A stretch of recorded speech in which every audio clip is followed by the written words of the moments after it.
No matter how old you are, we need to be prepared. Anything can happen. You know, I don't want to be yelling out my last wishes in my last couple of hours. I don't want to get hauled off some place and put in a warehouse in a bed in a hospital or in a nursing home. You know, I'm not relishing being in pain. I don't know how much pain I'll be in. I don't know if I'll be in any. It's hard for a lot of people to talk about it, let alone try and understand the mystery that's attached to it. I want to be very present and aware when I'm dying. I don't want to be drugged up. It's hard because we have to advocate for a good death in our society.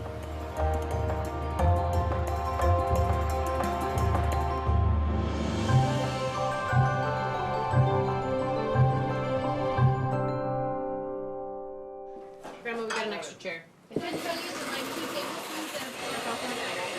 There is one there, but you might have to fight me for it. I know.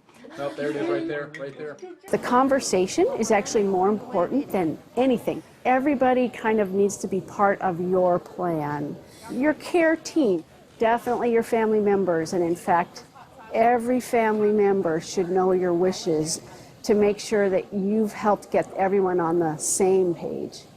And then even some friends should know, because you don't know what the circumstances might be for a given event. So you can fill out a form and hand it to your doctor and they put it in your medical chart, but when you go to the emergency room, they may not be able to find that form. This is why we really emphasize talking about it. You have the right to end your life should you choose to. That's right. We've all been conditioned not to talk about death. If you try to bring it up to your children or to your parents, they're quite likely to say they don't want to talk about it. Some people do fill out advance directives by themselves, or maybe in an attorney's office, but actually the best possible way is to talk about the issues in a group where you can share stories and hear different perspectives so that you become comfortable talking about it. I have a feeling that I may have more than one occasion to even do this because people that I love are going to be dying.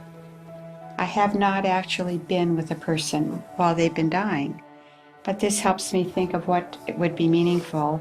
In families where end-of-life issues have not been talked about ahead of time, it can leave people in charge of making difficult, complex decisions without anything to go on. I think one of the hard things, if you haven't talked about it, is that you then have to substitute your judgment for the other person's. We would have had to have, in a sense, guessed what would Dad have wanted, running the risk that we're putting our wishes on top of his. You know, but I think it was very clear what his wishes were, which were in accord with, you know, what we would have wanted for him as well.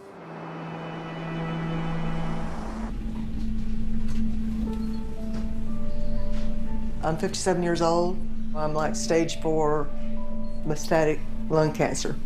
I'm doing chemo right now, so this round I have 3 more appointments. Hopefully that'll keep working and that'll be it. But, you know, just in case it isn't, you know, I'm gonna have plans. I think Susan planning ahead is one of the best things a family member can do to not only care for themselves, but to care for their families. Because we can't assume we know what she wants. And it's so much more pleasant for everybody if we simply know. If we can give her the things she wants in those last few days, that's a lot, that's meaningful.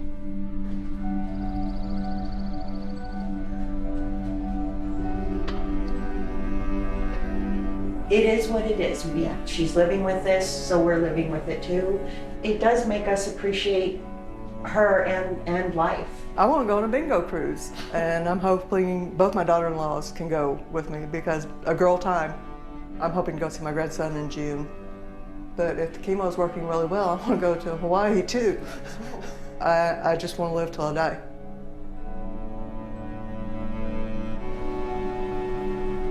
Our society has a very strong ethic toward keeping people alive. You know, if you fall down on the street here in Seattle, no matter how old or how sick you might be, you're very likely to have CPR. 911 would be called. You'd have a tube put down your throat. Shocks might be given to your heart. IV started, and you're taken to the closest hospital with an intensive care unit. If you're out in public, the default is still to do CPR. One of the problems with medicine is that we have so much technology now. We can always offer another carrot, another chemotherapy or another intervention or another medication. And the reason for that is that doctors generally want to fix things. We're trained to fix things. We're trained to take the heroic role. I train doctors about end of life, and many doctors are afraid to bring up the topic because they feel that they're stealing hope. Many families become very invested in treatment, and they'll go on and on for years with treatment. Sometimes that can add to more quality of life, but if it leads to a dwindling death, where it happens so incrementally that there's no time for sharing memories or saying goodbye, then we've actually robbed people of that very meaningful experience that can happen at the time of death. You know, if you go into an intensive care unit and you've got end-stage cancer, you're put on a respirator, and we're doing all kinds of things to your body to try to keep the body alive, we're really not allowing a natural death. I think we tend to focus too much on life support, Right. and not enough on the other things we can do. And, you know, we can control your pain. We can control your suffering. We have palliative care. We have hospice. We have all these other wonderful services. So we end up sometimes prolonging dying rather than prolonging living.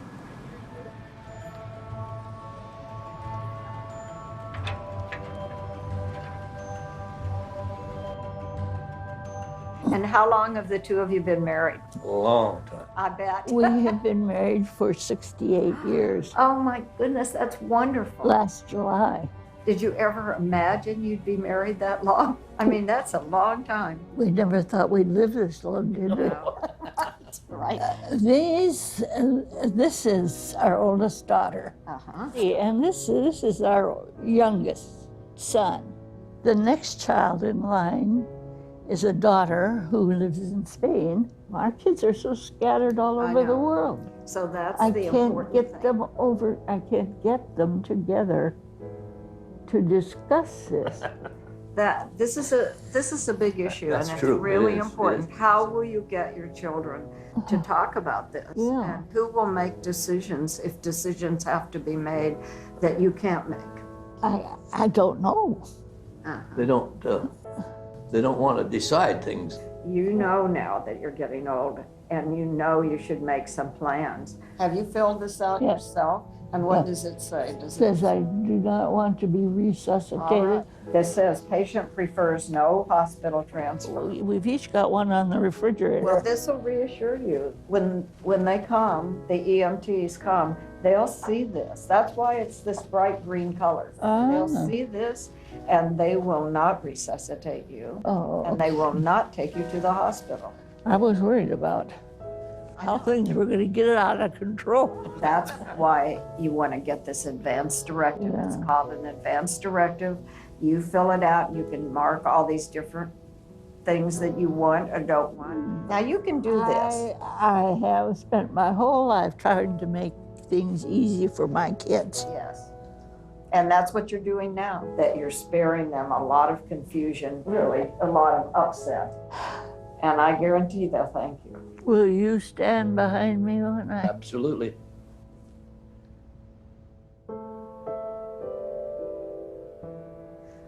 I am living with a chronic terminal illness, diagnosed about 11 years ago. I hadn't filled out a directive. I put it off for quite some time because I just didn't know who to trust. If I became ill and I could not speak for myself, I didn't have anyone that I knew that would speak for me. And so it took me a while to find the perfect person. And it's someone I've known for 10 years. And I finally got up enough nerve to ask her. And she did not hesitate to say, yes, here is a person who has been listening to me, who has gone through so many changes through my illness, through all my different hairstyles. And she has accepted to be my power attorney and my go-to person. And I felt, oh, such a sigh of relief, just like, okay, you know. And it was not about now I can die now. No, it was about now I can live now. Now I can live.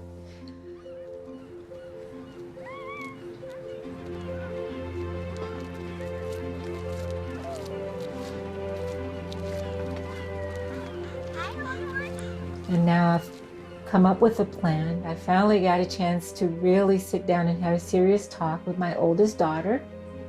And she was more open to it instead of saying, Mom, I don't want to talk about it. I've spoken to my doctors about the person I want to speak for me. And I've talked to them about what I would like done just in case something happens. I have to do this because not just for myself, but for those who are after me, my children, my grandchildren, my siblings. Especially my siblings. I think they need this more than I do. Palliative care is actually a relatively new field of medicine, so it's primarily an inpatient hospital service that provides care kind of in between full care and hospice care. There's this comfort care. Palliative care addresses the whole person. It addresses their suffering, it treats their symptoms, and it helps guide them through the decision making of, am I going to continue treatment, or is it time to stop and treat my symptoms, keep me comfortable? Some insurers will pay for both palliative care and full treatment, and many people experiencing that will start to say, you know, I don't want so much treatment, I would just like to be comfortable. Here's a picture of him. Well, he was diagnosed with Alzheimer's in December of 2008, so for 6 years he's had that official diagnosis, and he's been steadily declining over that period of time. He'd lose little bits here and there.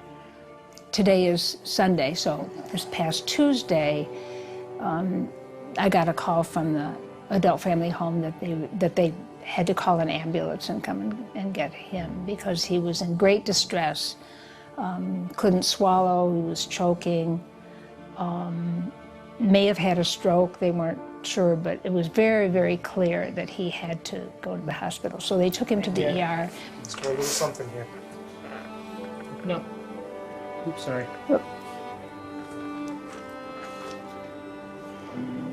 And his speech is now slurred, so it's very difficult to understand what he's saying. He would not want to just keep going like this. He would be very upset if he knew how hard this is for us to see him like this. So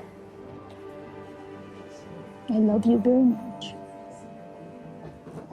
And we decided that really the things we were doing for him, giving him antibiotics, giving him IV fluids, were really not any longer in his best interest. That this was likely his exit ramp from this world, although we didn't know that, and we still don't know that. It's still possible that he could turn around, although very unlikely.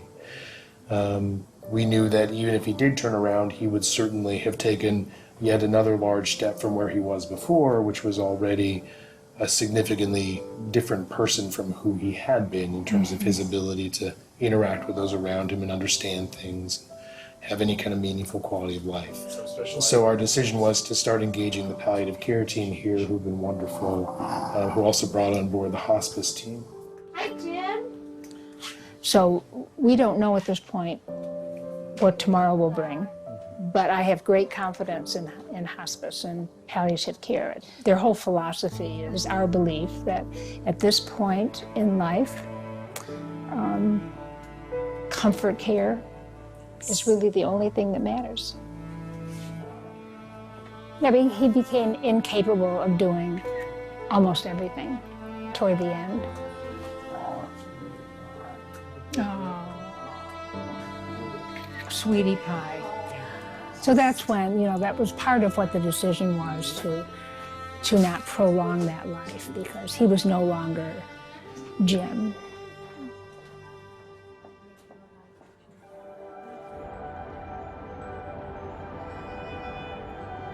Hospice care is a doctor's order for those who have 6 months or less to live.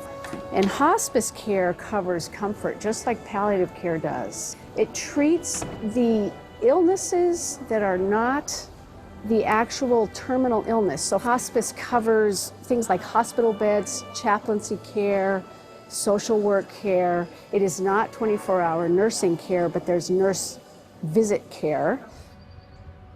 A big piece of the hospice work is to help people accept the inevitable, accept their prognosis. When people can accept the end of their life, accept that they are dying, their passing is much easier, much calmer. They seem to have less pain, less anxiety. A lot of studies have been done. They actually show that people on hospice do live a little longer than people not on hospice, with far less suffering. And the reason is they're comfortable, they're cared for, they're home, they're with their loved ones. And then the other thing we know about hospice is that the loved ones have a shorter grief period or bereavement period because they have time. They have time to say goodbye and do the important tasks of dying. When I first learned that I had ovarian cancer, my doctor was very encouraging that I would be one of the survivors as things progressed and it became clear I was not going to be. I chose hospice to enhance my care. And I've been working with Marianne for about 7 months now. I've been her nurse. You have been my nurse. Yes. And probably more than my nurse, a friend as well. I consider Sandra my nurse friend.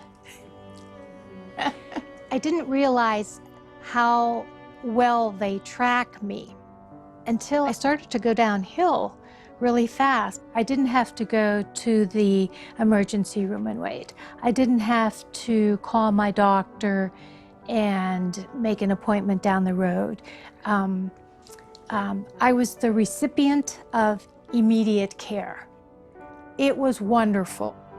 You can be in your house and have somebody here taking care of you that doesn't necessarily have to be your husband or your kids.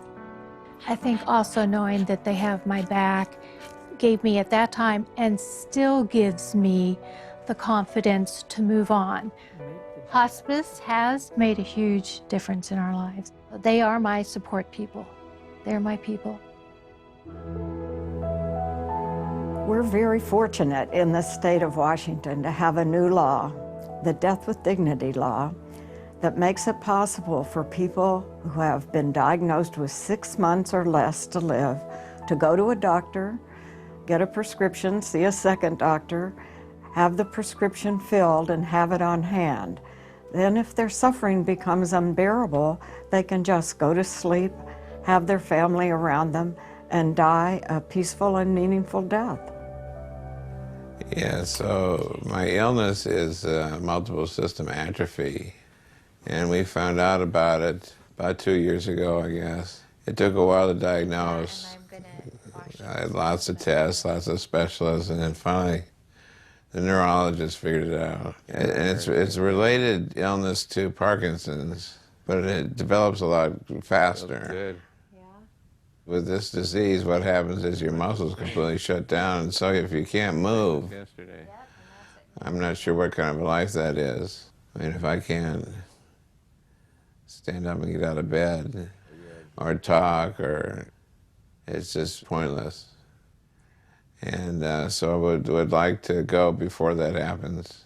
And I'm not totally committed to the death with dignity because I just can't predict how I'm going to feel exactly when the time comes, or how I'm going to know when the time comes. Am I going to have the emotional wherewithal to actually do it? But I want to have that option. And I guess I've been sort of waiting for Dad to take the lead on this because it's such a personal decision, but I would 100% support whatever it is that you decide to do, and I wouldn't feel abandoned or left behind. I have been in full support of Bob considering this option ever since day one, and to have him becoming totally incapacitated and not being able to move, I just couldn't envision him going through that process. But also, it is his decision. Yeah, I think about it almost every day. You know, trying to sort of come to terms with how am I going to make this decision, and I still don't know how. But I have a sense that there will come a moment when it'll be obvious that now's the time.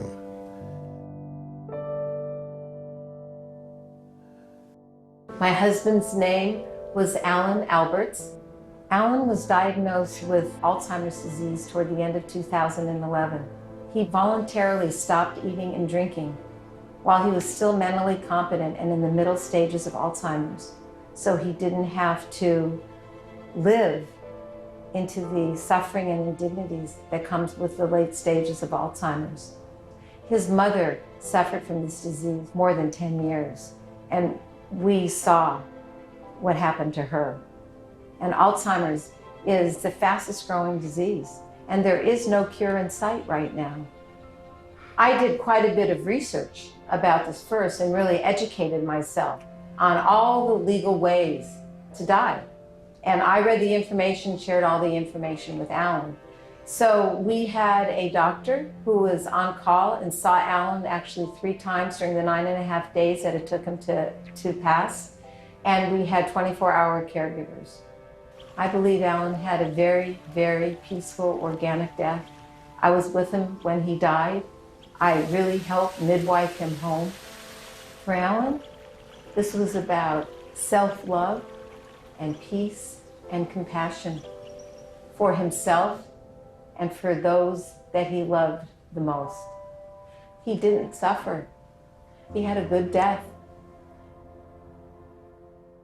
Dying can be a beautiful process if people have done what I call the real work of dying. Sharing your memories, talking about what your life meant, forgiving people and asking for forgiveness.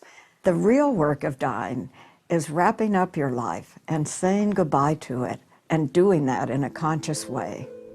And then I realized it's living. It's not about being alive, it's the living. I don't know who I am or who you are or any of you are or where I'm at, and I'm not living. Then I want to die. I want to go to that next mystery. For me, the hardest thing has been watching Dad suffer. I always leave just wondering at how he wakes up every morning with such bravery and courage. And it's really because of Anne's love that Dad's able to have this experience. We've been equipped our whole lives from the way we were raised with our mom and our dad to talk about things, to talk about the hard things, and that's how you figure out how to deal with them. He always used to tell us, if you have a decision to make, it's usually the hardest choice that's the correct choice. But these kind of things is wonderful to hear from my 2 daughters. It really is. I appreciate you girls so much. We love you, Dad. And I love you. I do. Yeah.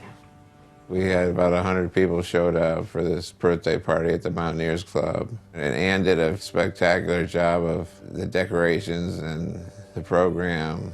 We had all my favorite music. All my friends were there. And that all came out of the class because we planned our memorial service. So Ann decided just to do it while I was still here. It was just fantastic. Dad has amazing people in his life. Anne, number one, my sister, and the people that he's made friends with throughout the years. He's He's managed somehow to make some very close friends with wonderful people. So knowing that he's surrounded by all these wonderful people that love him has helped me. And love is the greatest gift. My father was a great teacher in his dying. He had a heart attack, and he was in my arms sitting at the kitchen table. And my father says, you know, I'm going to be with Jesus. I'm like, no, you can't. And I said, call the paramedics. But my father was ready, but I wasn't ready. No one had told me what he wanted. But a year later, he was in the hospital again, and he said, I want to go home. And he said, I don't want any more surgery. He says, I'm ready to go. And so we respected that. And he died at home, in his bed, with my mother's arms around him as he passed to the next life. And he went beautifully, my mother said, beautifully. He had fought the good fight. And that's what I say every day to myself. I say, I've fought the good fight. You know, I have done everything that I can to live my life victoriously. I'll always be a part of nature. I'll always be a part of, you know, this magnificent universe. Gone is his body, but hey, I'm still here.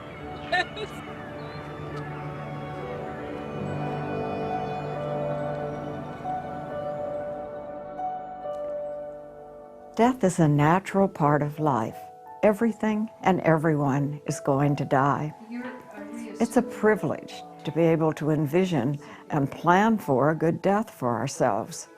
Learning about the resources, hospice, palliative care, voluntary stopping eating and drinking, the Death with Dignity law, and talking about them is a gift to ourselves and a gift to our loved ones.